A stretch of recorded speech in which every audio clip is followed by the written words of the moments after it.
안녕하세요. 오늘은 수요 신앙 강좌 전도서 개론 세 번째 시간으로 11장과 12장 말씀을 좀 나누려고 그러는데 11장과 12장에 머무르지 않고 지난 시간에 우리가 경험했던 것들을 한번 좀 전체적으로 다시 한번 훑어보는 시간을 가져보도록 하겠습니다. 먼저 이 전도서 전체를 개관하기 위해서 이 책이 전도서라고 하는 책이 성경에 어느 위치에 차지하고 있나라고 하는 것부터 볼 거고요. 명칭은 왜 우리는 전도서라고 했나라고 하는 것을 좀 찾아보기로 하고요. 장르는 어느 장르에 속해 있나도 좀 살펴보도록 하겠습니다. 히브리어 성경을 타나크라고 그러거든요. 이 타나크 속에는요, 토라라고 하는 율법사가 있고요, 네비임이라고 하는 예언서가 있고요, 케투빔이라고 하는 성문서가 있습니다. 토라라고 하는 율법서는요, 창세기에서부터 신명기까지가 5권이 속해 있고요. 그 다음에 네비임이라고 하는 예언서에는 여호수아에서부터 말라기까지가 속해 있다, 이렇게 보시면 되고요. 그 다음에 케투빔이라고 하는 책은 성문서인데 기록 지혜 문학과 그리고 시문학, 역사적인 서술, 이 다양한 장르를 포함하고 있습니다. 그래서 이 전도서는 거기에 속해 있다, 이렇게 보면 좋은데, 이 세 번째 부류인 케투빔에 속해 있으면서 또 5두루마리 메길로트라고 하는 부류에 또 속한, 거기에 분류되어집니다. 메길로트는 5권인데요. 이스라엘의 중요한 절기 때에 읽혀지는 책입니다. 예를 들면은 예를 들 거 없이 전체를 다 보면은 아가서는요 6월절에 읽혀지고요, 룻기는 77절에 읽혀지고요, 에가는 성전 파괴 기념일에 읽혀지고요, 전도서는 초막절에 읽고 에스더는 불임절에 읽습니다. 유대교 전통에서 전도서는 초막절에 읽는다고 그랬죠. 초막절이 수코트라고 하는 기간인데 회당에서 낭독되어지던 책이었습니다. 왜 초막절에 읽어졌는가라고 하면 분명한 근거는 없지만 우리가 생각해 보면은 이 전도서에 흐르고 있는 이 허무함, 광야의 여정과 일시적인 거처가 바로 이 허무함과 공명하고 있다, 이렇게 보기 때문에 그렇습니다. 그래서 기독교 정경에서는 이 전도서를 시가서, 즉 욥기, 시편, 잠언, 전도서, 아가서 이렇게 배치하고 있습니다. 그럼 명칭은 왜 전도서라고 했을까요? 이 코헬렛이라고 하는 히브리어는 원래 회중에서 말하는 자 또는 집회자, 이런 코헬렛은 뜻을 갖고 있어요. 그래서 70인역에는 에클레시아스테스 이렇게 말합니다. 회중에서 말하는 자. 라틴어 번역은 헬라어를 그대로 음역해가지고 에클레시아스테스 이렇게 하고요. 한국어로는 전도서, 도를 전하는 책, 실제 히브리어 의미와는 거리가 있는 번역이지요. 집회에서 인도하는 사람, 집회에서 말을 하는 사람, 이렇게 말하는데 전도서라고 이렇게 해서 조금 의미는 약간 벗어났지만 우리는 그렇게 코헬렛으로 이해해 주시면 좋을 것 같습니다. 전도서는 단일 장르로 표현할 수가 없어요. 분류하기가 어려워요. 왜냐하면 복합적인 문학 작품이거든요. 주요 학자들이 제시하는 장르는 여러 가지가 있습니다. 첫째로 왕실 자전적 독백이다, 이렇게 말합니다. 1장과 2장에 걸쳐서 저자는 왕의 관점에서 인생의 다양한 실험을 보고하고 있거든요. 그래서 왕실 자전적 독백이다, 이렇게 말하기도 하고요. 또 두 번째는 지혜의 격언이다, 이렇게 말해요. 전통적 잠언 형식의 격언들이 곳곳에 나타나고 있거든요. 9장 17절 18절이나 10장 1절에서 4절까지의 말씀이 대표적이라고 볼 수 있어요. 또 하나는 성찰 일기다, 자기의 삶을 돌아보는 일기다, 이렇게 볼 수 있어요. 관찰하고 또 사색하는 1인칭 독백이 주된 문체로 나오기 때문에 그래요. 그 다음에 반지혜 문학이다, 지혜에 반대되는 문학이다, 이렇게 말하는 분들도 있어요. 왜냐하면 전통적 지혜는 인과 응보잖아요. 그런데 이 인과응보의 정면으로 도전하는 책이 바로 전도서입니다. 그래서 반지혜 문학이다 이렇게 보는 이들도 있고요. 마지막에 이제 12장 9절에서부터 14절까지의 말씀은 에필로그거든요. 마무리 짓는 말이죠. 최종 결론을 짓는 말인데 그 말은 3인칭 편집자의 목소리로 이렇게 만들어내고 있어요. 1인칭 내가가 아니고 우리도 아니고 그 제3자가 객관자의 입장에서 마무리를 짓고 있지요. 그래서 에필로그다 이렇게 말하는 분들도 있어요. 마이클 폭스라고 하는 분은 전도서를 반성적 지혜 이렇게 분류하고요. 저자가 전통 지혜의 주장을 관찰과 경험으로 검증하려고 한다 이렇게 보았습니다. 롤런드 머피라고 하는 분은요, 전도서를 지혜의 위기 문학으로 이해하고 욥기와 함께 전통 지혜 체계에 도전하는 작품으로 읽습니다. 이 전도서는 허물을 이야기하고요, 욥기는 고난을 이야기하잖아요. 그래서 반지혜의 위기 문학이다 이렇게 보기도 합니다. 책의 이름 코헬렛은 누구일까요? 여러분들은 누구라고 생각합니까? 보수적 전통적으로 보면 유대교나 기독교에서는요, 솔로몬이라고 봐요. 오랫동안 그렇게 봐왔고요. 그 근거는 1장 1절에서 예루살렘 왕 다윗의 아들 코헬렛의 말이다 이렇게 말하고 있지 않나요? 그래서 전도자는 솔로몬이다. 1장 12절에서도 그렇게 말해요. 나 코헬렛은 예루살렘에서 이스라엘 왕이 되었다. 이렇게 말하고요. 2장 4절부터 9절까지는 거대한 건축, 그리고 포도원, 정원, 막대한 재산, 수많은 아내들에 대해서 묘사를 하지요. 어떻습니까? 솔로몬이 정말로 그렇게 살지 않았나요? 그래서 솔로몬의 전기적 사실과 일치하기 때문에 코헬렛은 솔로몬이다 이렇게 말하는 분들이 있습니다. 그 다음에 이 탈무드에서도 그렇게 이야기를 합니다. 탈무드에서는 히스기야와 그의 사람들이 전도서를 기록했다는 표현은 솔로몬이 구술하고 히스기야 시대에 편집된 것으로 이해하고 있습니다. 그렇다면 오늘날 성서학자들은 어떻게 이해하고 있을까요? 현대 성서학은요, 여러 가지 이유, 즉 언어학적이나 역사적인 이유를 들어서 솔로몬이 직접 저술을 하지 않았다 이렇게 부정적으로 보고 있습니다. 왜냐하면 첫째로는 언어입니다. 본문에는 페르시아 시대에 들어온 어휘와 아람어 차용어가 다수 등장합니다. 솔로몬 시대에는 이러한 언어 현상이 불가능했거든요. 두 번째로는 문체입니다. 히브리어 문법 구조가 후기 성경 히브리어의 특징을 보여주고 있어요. 세 번째로는 사회상이에요. 왕권이 존재하지만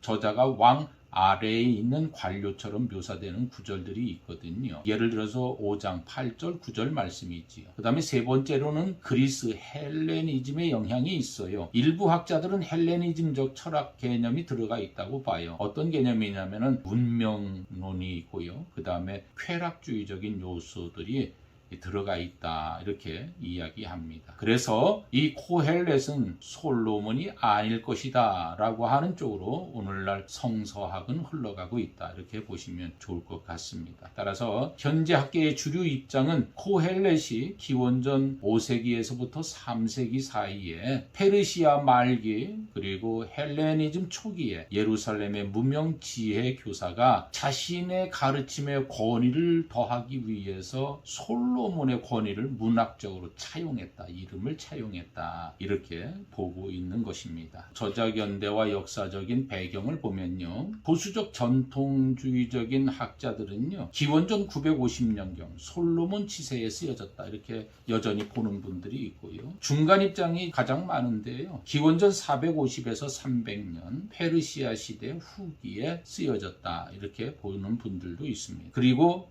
이제 또 드물게는 헬레니즘의 영향을 강조하는 그래서 기원전 300에서 200년 사이에 쓰여졌다고 보는 분들도 있습니다. 그리고 사해사본에 나와 있는 것을 보면은 기원전 175년 이전 필사본이 발견되었어요. 그래서 늦어도 기원전 2세기 초에는 완성되어졌다 이렇게 볼 수 있는 거죠. 그건 확정적이라고 볼 수가 있습니다. 이 전도서에 나오는 페르시아 후기와 헬레니즘 초기의 시대적 사회적 배경이 들어갔다라고 말하는 구성들을 좀 살펴보도록 하겠습니다. 전도서의 신학적 긴장감, 특히 허무와 하나님을 경외하는 것 사이의 이 긴장은 이 시대의 역사적 현실과 깊이 연결되어져 있습니다. 정치적인 불안정이 있었죠. 바벨론으로 포로로 끌려갔던 사람들이 이후에 페르시아에서 돌아오게 되고 다시 헬라에 의해서 점령을 당하는데 알렉산더에게 점령을 당하고 프톨레미마이오스에 의해서 지배를 당하고 그 다음에는 또 셀류코스 왕조의 연속적인 지배를 받는 그런 불안정한 시대에 있었지요. 그 다음에 지혜의 위기가 찾아옵니다. 왜냐하면 우리는 인과응보, 의인은 복을 받고 악인은 벌을 받는다라고 하는 신명기적 역사관에서의 지혜입니다. 그런데 이 정치적인 불안정한 사회 속에서는 그것이 전혀 맞지 않았어요. 악인들이 부를 누리고 지위와 권세와 명예를 누리고 오히려 성실하게 신앙적으로 사는 사람들은 부지런하고 성실하고 바른 사람들은 억압당하고 착취당하고 가난하고 헐벗는 것을 보았거든요. 그래서 지혜 위기에 대한 이야기들이 이 전도서에 나오는 걸 보면서 이건 페르시아 말기와 헬레니즘 초기의 이야기다. 이렇게 이야기하는 거죠. 그 다음에 이제 경제적인 불평등이 또 거기에 가세가 되어집니다. 관료체계의 부패가 있고요. 빈부격차가 심하고요. 노동의 착취가 전도서 곳곳에 반영되어져 있어요. 이 전도서뿐만 아니라 우리가 느헤미야를 읽어보면 느헤미야가 바로 페르시아잖아요. 그때에 보면은 성벽을 재건할 때에 가난한 사람들이 성벽에 동원되지만 하루 벌어 하루 먹고 사는 사람들이 먹을 방편이 없어서 돈을 좀 빌렸더니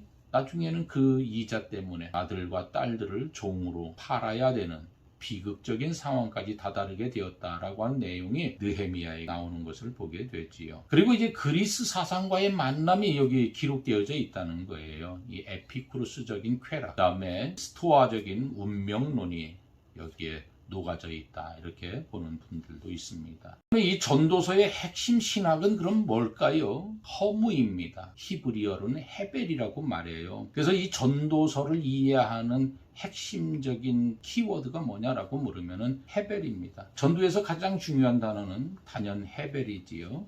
이 단어는 전도서 전체에 걸쳐서 무려 38번이 등장합니다. 정확한 이해 없이는 전도서를 제대로 읽을 수 없어요. 어근은 하발이라고 하는 말이거든요. 원래 숨, 안개, 수증기 이런 의미를 갖고 있는데 여기에서 파생된 명사가 헤벨입니다. 입김, 안개, 연기처럼 곧 사라지는 것. 그래서 개역개정에서는 이것을 헛되다 이렇게 설명하고 있습니다. 직역하면 정확하지 않지요. 그래서 고유 명사와 연관시켜 보면은 창세기의 이 아벨은 같은 단어입니다. 아벨과 같은 단어인데 일찍 죽은 아벨처럼 인생은 순식간에 지나간다 이렇게 보면 될 것 같습니다. 개역개정의 헛되다는 이제 번역의 문제는 허무주의적인 오해를 낳기 쉽습니다. 그래서 개역개정에서는 헛되다 의미 전달은 되지만 이 허무주의에 빠질 가능성을 남겨두고 있습니다. 그래서 우리가 이걸 이해하기 위해서는 덧없다, 안개처럼 사라진다, 인생의 무상함이지 무의미함이 아니다 이렇게 보셔야 됩니다. 즉 헤벨은 인생의 무상함이지 무의미한 건 아니다 이렇게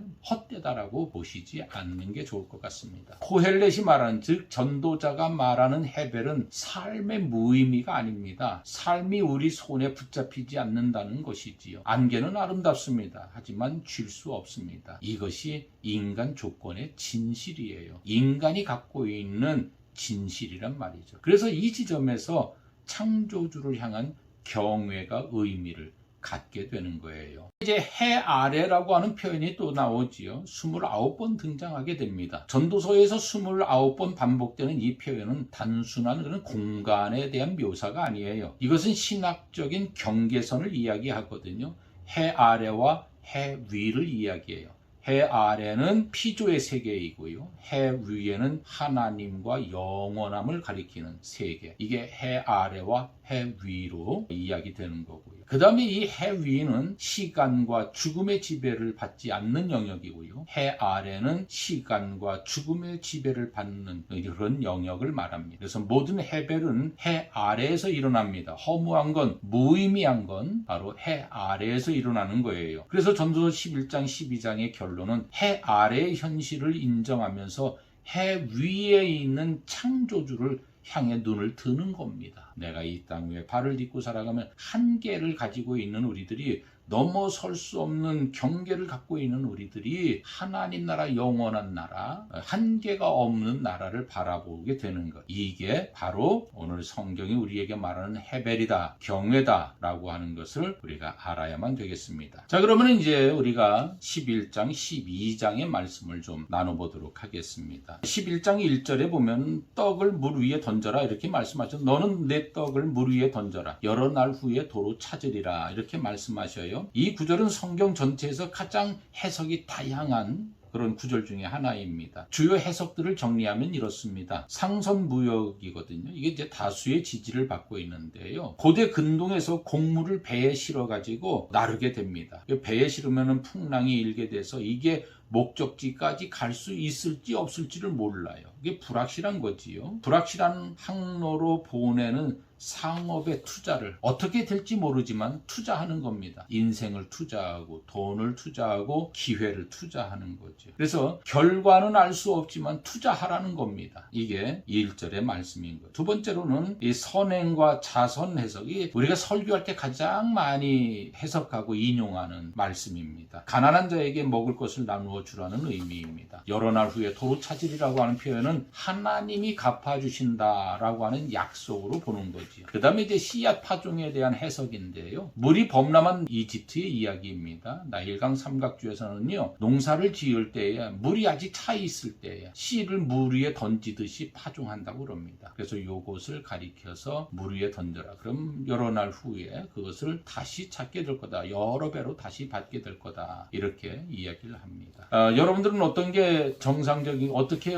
더 은혜가 됩니까? 첫 번째나 두 번째나 정도가 우리에게 은혜로 다가오지 않나 이런 생각을 해봅니다. 그러면 이 신학적인 핵심은 뭘까요? 이 말씀의 핵심은요, 저는 그렇게 봅니다. 어느 해석을 취하든지 신학적 메시지는 똑같거든요. 코헬렛, 즉 전도자는요, 하나님의 일이 인간의 이해를 넘어서고 있다. 이걸 인정하면서요, 바로 그 이유 때문에 행해야 된다는 겁니다. 이것은 지식의 불완전성이 행동의 면죄부가 되어서는 안 된다는 거예요. 확실하지 않은데 확실할 때까지 기다리면 안 된다는 거예요. 확실하지 않아도 해봐. 정주영 회장이 그렇게 말했다고 그러죠. 안 되는 이유들을 쭉 갖고 왔을 때 자네는 해봤나? 라고 물었다는 거예요. 해봤나? 우리는 완벽한 조건들이 주어졌을 때에 행동하는 것이 지혜롭다고 말하지만 이 지혜자는 그때 가면은 아무것도 못한다. 이렇게 말하고 있어요. 왜냐하면 3절, 4절에 보면 이렇게 말씀하고 있거든요. 3절은 자연의 법칙을 제시하지요. 비구름이 차면 비가 내리고 나무가 쓰러지면 그 자리에 있습니다. 이것은 바꿀 수 없는 사실이지요. 반면에 4절 말씀은 이런 불확실성 앞에서 아무것도 하지 않는 사람의 어리석음을 비판해요. 뭐라고 그래요? 풍세를 살피다가 파종 못하고 구름을 바라보다가 추수 못하는 사람은 완벽한 조건을 기다리다가 아무것도 못하는 사람을 비유한 거지요. 여러분, 때가 좋아지면 헌신하겠다. 몸이 좋아지면 기도하겠다. 마음이 따뜻해지면 섬기겠다. 이 모든 기다림이 4절의 함정이라는 겁니다. 코헬렛은 불완전한 조건에서 행동하는 것이 지혜로운 것이다 선언하고 있는 겁니다. 5절 말씀은요, 하나님에 대해서 우리가 이해할 수 없는 부분에 대해서 말하고 있어요. 이 단락의 전체의 신학적 근거를 제공해주고 있거든요. 바람의 길을 모르고 태아의 발달 과정을 모르는 것처럼 만사를 행하시는 하나님의 일을 인간은 알 수 없다 이렇게 고백하는 겁니다. 그래서 히브리어를 분석해 보면 만사를 행하시는 하나님의 일은 원문은 에트 마세 하 엘로힘, 이것은 단순한 행동이 아니라 창조적 작업, 의도적 활동을 의미하고 있어요. 하나님의 일하심은 우리의 이해 범위 밖에 있습니다. 이것은 인간이 신의 존재와 같은 초월적 질문에 대해서 확실한 질문을 가질 수 없다고 하는 불가지론이 아닙니다. 코헬렛은 하나님이 일하신다는 것에 대해서 확신하고 있습니다. 다만 그 방법을 알 수 없을 뿐이다. 이렇게 말하고 있는 거예요. 이 알매 겸손이 11장과 12장 전체의 토대가 되고 있는 것을 보게 돼요. 11장 7절부터 10절까지의 말씀은 참 여러분 이 역설이거든요. 긍정의 역설인데 참 재미있어요. 즐거워하라 그렇게 말씀하셔요. 여기 보니까 빛은 실로 아름다운 것이라 눈으로 해를 보는 것이 즐거운 일이로다. 사람이 여러 해를 살면 항상 즐거워할지로다. 그러나 캄캄한 날들이 많으리니 그 날들을 생각할지로다. 다가올 것은 다 헛되도다. 그러면서 나중에 가면 뭐라고 그래요? 너를 심판하실 줄 알라.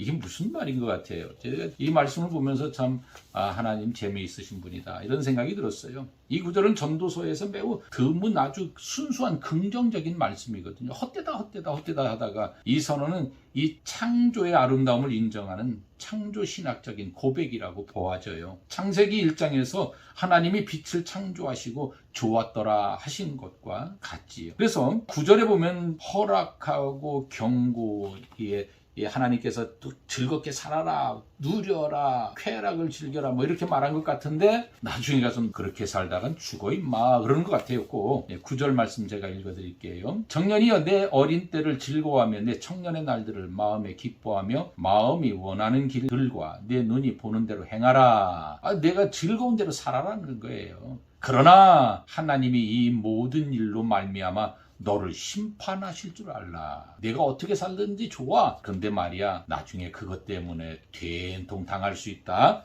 이 말씀하는 거예요. 재밌지요? 그러니까 우리가 세상에서 살지만 자기 행위에 대해서는 책임을 져라. 이런 말씀이지 않을까 생각을 합니다. 그래서 이걸 해석하는 사람들은 또 이렇게 해석을 해요. 진정한 권고다. 삶을 충분히 즐기되 하나님의 심판 앞에서의 책임을 기억하고 균형 잡힌 삶을 살아라 이렇게 말하는 이도 있고요. 두 번째로는 수사적인 반어다 이렇게 말하는 분들도 있어요. 그러니까 표현하는 반어다. 마음껏 즐겨. 어차피 심판이 있는데 뭐 이 방중에 대한 경고다 이렇게 말하는 거고요. 세 번째로는 이게 가장 많은 사람들의 표현은 첫 번째하고 비슷해요. 전도서의 기본 패턴인 긍정과 경계 이 두 구조예요. 긍정하면서도 조심해야 돼 라고 하는 거예요. 그래서 이 구조인데 삶의 기쁨을 긍정하는 거예요. 잘하고 있어. 그렇게 사는 게 맞아. 이 인간이 사는 게 그렇지 뭐 이렇게 긍정을 해주되 그 기쁨과 책임이 반드시 따른다. 그 기쁨을 누렸지 너. 그때 즐거웠지. 너 그때 술 마실 때 좋았지. 그렇지만 그 술 마신 후에 그 술로 인해 내게 다가오는 건강의 문제, 그 술 때문에 실수한 문제들 이렇게 말하고 있는 거예요. 그래서 우리는 정말 지혜로운 것은 뭐냐? 좋은 결과를 가져오는 것을 즐기는 겁니다. 여러분이 즐기는 것은 여러분들에게 유익이 되는 겁니까? 아니면 여러분들의 건강에, 정서에, 삶에 해가 되는 겁니까? 오늘 성경 이 전도서는 네가 즐기는데 너에게 유익된 것, 네가 상을 받을 수 있는 걸 즐겨 이렇게 말하고 있는 거죠. 쾌락이 아니에요. 에피쿠로스적인 쾌락이 아니에요. 우리가 정말 즐거워해야 할 것을 즐거워하는 거지요. 신앙인으로서의 가장 즐거운 건 뭐냐? 구원받은 거지요. 구원받음을 날마다 되새기면서 그 구원받은 기쁨을 내 속에서 날마다 활활 타오르게 만드는 거예요. 그걸 이야기한다고 저는 믿습니다. 저희 12장으로 넘어가면은요, 코엘렛은 이야기합니다. 기억하라 이렇게 말합니다. 기억하라. 자코르라고 하는 건 기억하라고 하는 명령이거든요. 히브리어 명령어인데요. 기억하다, 마음에 새기다 라고 하는 의미를 갖고 있대요. 히브리어 자카르는요, 단순한 지적 회상이 아닙니다. 성경에서 하나님이 이스라엘을 기억하셨다. 출애굽기 2장 24절이지요. 그때에 기억하셨다 할 때에 그 기억은 반드시 행동으로 이어졌어요. 따라서 이 창조주를 기억하라고 하는 명령은 창조주의 관계 안에 자신을 다시 위치시켜라. 하나님 품으로 들어와라. 하나님의 뜻 안으로 들어와라. 하나님과 동행하라고 하는 그런 방향 전환을 요구하는 강력한 명령인 것입니다. 그 다음에 이 1절부터 12장 1절부터 8절까지에 보면 이제 1절에 창조주를 기억하라 그랬잖아요. 이 창조주라고 하는 말은 보레카라고 하는 말이거든요. 여기서 놀라운 점은 이 단어가 복수형이라는 거예요. 이 복수로 기록한 단어의 존엄이 여기에 있어요. 그래서 이건 어떻게 이해하면 좋은가? 엘로힘이 복수형이지만 단수 개념을 갖고 있잖아요. 엘로힘은 하나님인데 그 엘로힘이 하나님들이거든요. 사실은 그렇지만 복수이지만 우리 집 그러면 어때요? 복수이지만 내 집이라고 하는 의미를 갖고 있잖아요. 그런 의미로 받아들이면 되는 거예요. 근데 보레카라고 하는 말씀은 이 창조주라고 하는 이야기는 가장 일반적으로 하나님의 위대함을 강조하는 그런 단어인 거예요. 하나님의 위대함. 여러분, 하나님의 위대함을 강조하는데 왜 복수를 썼을까요? 제가 여러 번 여러분들에게 말씀을 드렸지만 이 복수는 하나님이 행하시는 일들의 다양함을 이야기하는 거예요. 창조 행위의 복수성을 이야기한다. 하나님의 창조 행위가 단번이 아니라 지속적이고 다면적임을 표현하는 말씀이다. 이렇게 보시면 좋을 것 같습니다. 그리고 이제 어떤 이들은 삼위일체를 암시한다 이렇게 말하는 이들도 있어요. 이제 일부의 주석가들이거든요. 기독교 독자들은 요한복음 1장 말씀으로 만물을 지으셨다고 하는 말씀과 연결해서 삼위일체 하나님의 창조 사역을 이 말씀 속에서 찾기도 합니다. 하지만 이 본문의 원저자 의도라기보다는 기독교적인 읽기 방법이죠. 해석 방법이다. 해독이다. 이렇게 보시면 좋을 것 같습니다. 자, 그 다음에 아주 재미있는 내용이 있어요. 제가 이 준비하면서 가장 재미있던 내용인데 3장 2절부터 7절까지의 말씀, 제가 이 알레고리 한 것들을 제가 여러분들에게 들려드리도록 하겠습니다. 12장 2절에 보면은 말이죠. 해, 빛, 달, 별이 어둡기 전에 이렇게 전에 나오죠. 그것은 눈의 쇠퇴와 감각기관의 둔화를 이야기한다고 말하고요. 3절 A 가장 맨 앞에 보면 집을 지키는 자들이 떨다라고 하는 말, 손과 팔의 떨림을 이야기해요. 노인성 진전을 이야기하고요. 그 다음에 3절 B는요. 힘 있는 자들이 구부러지다라고 말했는데 다리와 무릎이 구부러지는 걸 말하고요. 또 3절에 맷돌질하는 자들이 그치다. 치아의 상실을 말한다고 그러고요. 창으로 내다보는 자들이 어둡다. 눈의 시력 저하를 말한다고 그래요. 4절로 넘어가면은 길거리 문들이 닫히다. 귀의 청력이 감소하고 4절에 새소리에 일어나다. 노인의 얕은 잠, 쉽게 깨어남을 이야기합니다. 그 다음에 5절은 높은 곳을 두려워하다. 고소공포증, 낙상에 대한 두려움이다. 5절에 살구나무에 꽃이 피다. 하얗게 새는 머리카락을 이야기한다고 합니다. 5절은 메뚜기도 짐이 된다. 작은 것도 감당 못하는 노쇠함을 이야기하고요. 그 다음에 정욕이 그치다. 성적 욕구의 소멸을 이야기하고요. 은줄이 풀리다. 척수 또는 생명력이 끊어지는 걸 이야기하고요. 금그릇이 깨지다. 두개골 혹은 뇌의 기능이 중단된다 라고 말하고요. 항아리가 샘 곁에서 6절입니다. 항아리가 샘 곁에서 깨지는 것은 심장의 정지를 표현한다고 그러고요. 또 7절에 흙은 땅으로 영은 하나님께 죽음과 영혼의 귀환을 이야기한다고 그래요. 어때요? 재밌지요? 저는 이렇게까지는 생각 안 하고 읽었는데 이 말씀을 보니까 의미심장한 것 같아요. 정말로 우리가 나이가 들어서 살다 보면은 이런 일들을 우리가 경험하게 되지요. 그 다음에 이 7절은 죽음의 신학이라고 그래요. 창세기 2장과 3장에 대한 반향이지요. 창세기 2장 7절은 하나님이 흙으로 사람을 지으시고 생기를 그 후에 불어넣으시니 라고 말하고 3장 19절에는 너는 흙이니 흙으로 돌아갈 것이니라 라고 말씀하시잖아요. 근데 코엘렛은요 죽음을 창조의 역전으로 이해합니다. 그래서 흙, 지난번에 말씀을 드렸듯이 흙은 아파르, 물질적 몸의 근원이자 귀착지이고요. 영은 생명의 원리, 숨, 그것을 주신 하나님께로 돌아간다고 하는 의미를 갖고 있어요. 여기서 중요한 것은 전도서가 사후세계나 부활에 대해서 명확한 설명을 하지 않는다는 점입니다. 코헬렛의 관심은요, 사후가 아니라 죽음이라고 하는 현실, 이 현재의 삶에 어떤 의미를 부여하느냐에 있기 때문에 그렇습니다. 이제 마지막으로 12장 9절부터 14절까지는 에필로그라고 볼 수 있어요. 에필로그는 이제 편집자의 목소리와 인생의 결론을 제3자의 입장에서 기록하고 있지요. 편집자는 누구일까? 이제 9절에서부터 14절까지 갑자기 시점이 바뀌어요. 1장 1절과 12장 9절에서부터 14절까지는 코헬렛을 3인칭으로 가리키고 있지요. 그래서 편집자의 목소리가 등장하게 됩니다. 이것은 성경 편집학에서 중요한 논점거리가 됩니다. 저자가 자신을 3인칭으로 가리키는 것은 그냥 수사적인 표현이다, 이렇게 말하는 이도 있고요. 편집자를 2명으로 보는 사람도 있어요.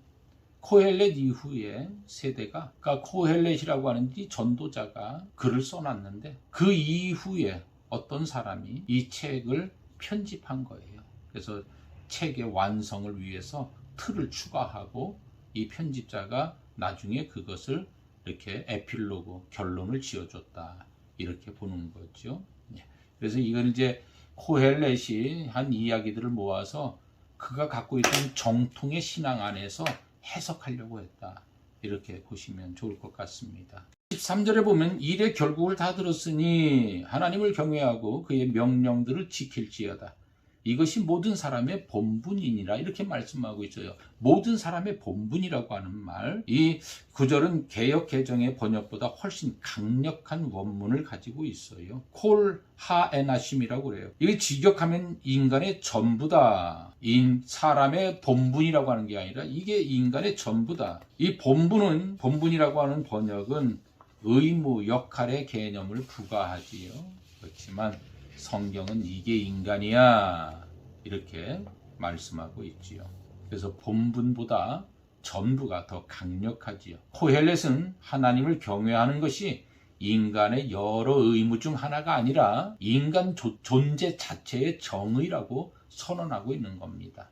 아리스토텔레스가 인간을 이성적 동물로 정의했다고 하면은 이 코헬렛은 인간을 창조주를 경외하는 존재다, 이렇게 정의하고 있는 거예요. 사랑하는 성도 여러분, 하나님을 경외하며 살아가시기를 바랍니다. 이게 우리의 존재 자체이기 때문에 그래요. 그 다음에 이 경외라고 하는 말, 이르아라고 하는 말인데요. 이 말의 신학적인 의미는 뭐냐? 전도서의 결론에서 말하는 하나님의 경외는 단순한 종교적인 두려움이나 의례적 행위가 아니에요. 잠언에서의 경외는 지혜의 근본이기 때문에 하나님을 경외하는 거고요. 욥기에서의 경외는 극한 고통 속에서도 하나님을 향한 신뢰를 유지하는 것, 이게 경외예요. 전도서에서의 경외는 뭐예요? 그러면은 인생의 모든 불확실성과 허무를 경험하고 난 뒤에 여전히 창조주 하나님 앞에서 피조물로서 자신의 위치를 인정하는 거예요. 이것은 지식이 아니라 삶의 방향인 거지요. 그래서 라이너 알베르투스라고 하는 분은 전도서의 경외를 인식론적 겸손이라고 이렇게 부르고 있습니다. 자신의 한계를 알고 하나님이 모든 것을 아신다는 사실을 인정하는 자세, 이게 바로 하나님을 경외하는 것이다, 이르하다, 이렇게 말씀하고 있어요. 같이 조용히 눈을 감고 기도하시겠습니다. 인생의 주관자 되시는 하나님 아버지, 오늘 전도서의 말씀을 통해 우리 삶의 참된 주인이 누구인지, 그리고 인생의 진정한 본분이 무엇인지를 다시 한번 깊이 새겨주셔서 감사합니다.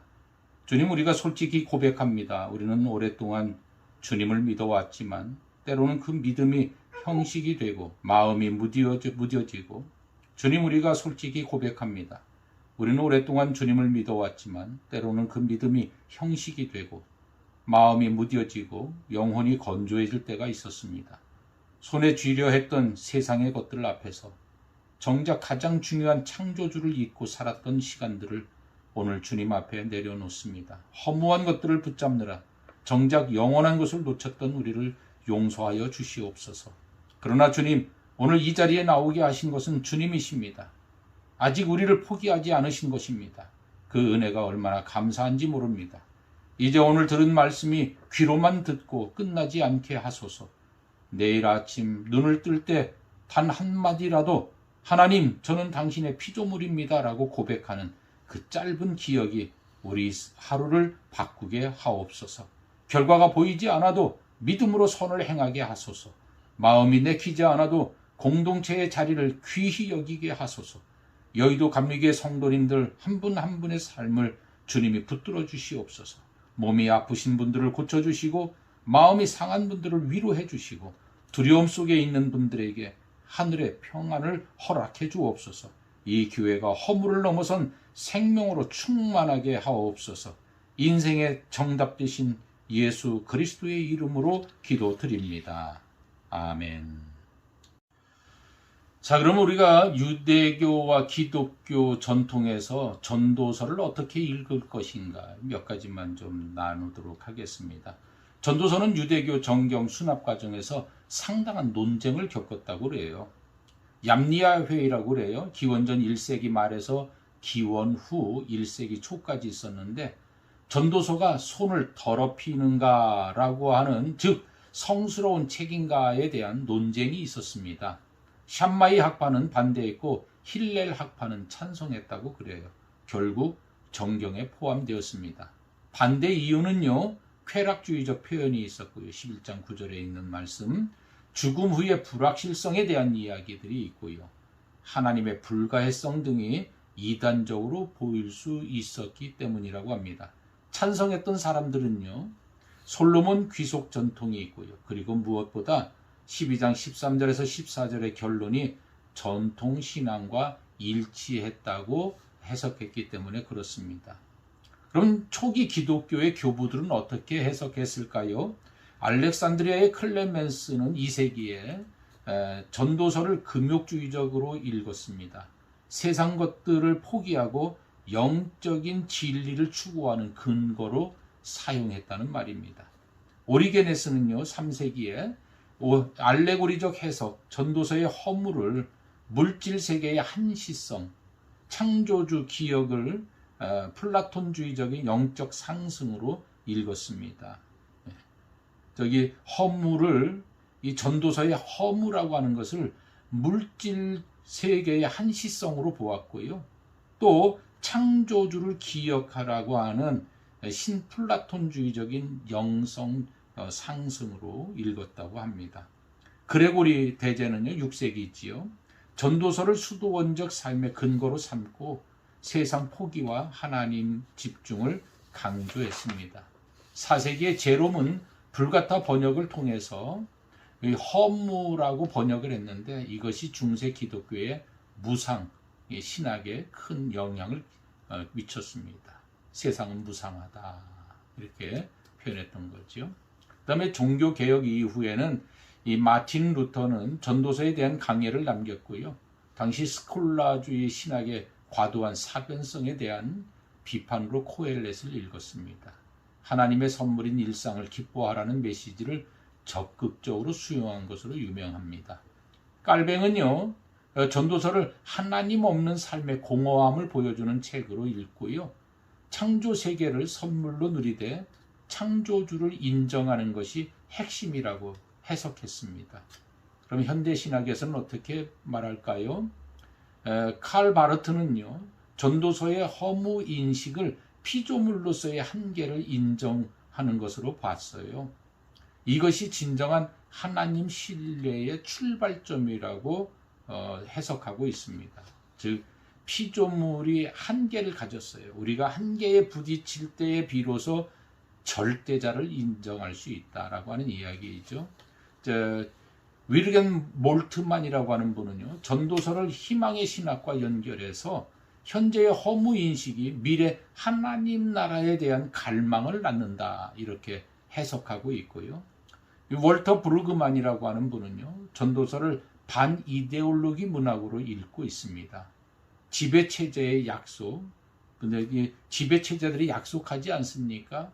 부도, 내가 너희들 부자로 되게 해줄게, 권력도 나눌게, 영원히 안전한 나라 만들어줄게 라고 하는 이 약속에 저항하는 예언자적 목소리로 이해하고 있습니다. 그래서 우리의 지배자들은 뭐 달콤한 이야기들을 많이 하지만, 그래서 포퓰리즘에 빠지지만, 예언자들은 그들의 허망한 이야기, 헛된 이야기들을 간파하고 그것을 지적해냈다라고 하는 예언자적인 의미를 갖고 있다, 이렇게 보았던 겁니다. 이제 여러분들이 이 전도서 11장과 12장 너무나 지루할 것 같아요. 제가 들어도 이 내용들이 이렇게 그냥 설교같이 술술술술 넘어가는 게 아니라 이 학문적으로 접근했기 때문에 좀 딱딱한 부분들이 있었지만 끝까지 들어주셔서 대단히 감사합니다.